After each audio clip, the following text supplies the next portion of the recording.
কি তোমরা সবাই কেমন আছো? আজ তোমাদের সাথে আবারও এক পুজো বাড়ির অনুষ্ঠানের খাবার দাবারের ভিডিও শেয়ার করছি। চলো কি কি হয়েছিল তা দেখে নেওয়া যাক। প্রথমে লেবুর পর দেওয়া হয়েছিল চিঁড়ে প্রসাদ, তারপরে ছিল বাসন্তী পোলাও, সঙ্গে পনিরের একটা তরকারি, আর ছিল চানা মশলা। এরপর দেওয়া হয়েছিল সাদা ভাত, ডাল আর মিক্স সবজি। সববারের মতোই লেবু দিয়ে ডাল ভাত মাখিয়ে মিক্স সবজি দিয়ে খেয়েছিলাম।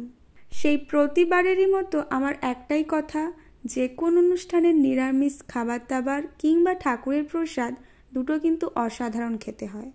তা এই বক্তব্যে তোমরা কতজন একমত আমার সাথে?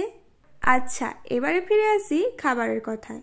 এরপরেই ছিল আলু পটলের দম, তারপরেই ছিল আমের চাটনি, পায়েস, দই, মিষ্টি, এখনও আছে পাঁপড় আর সতমোলা।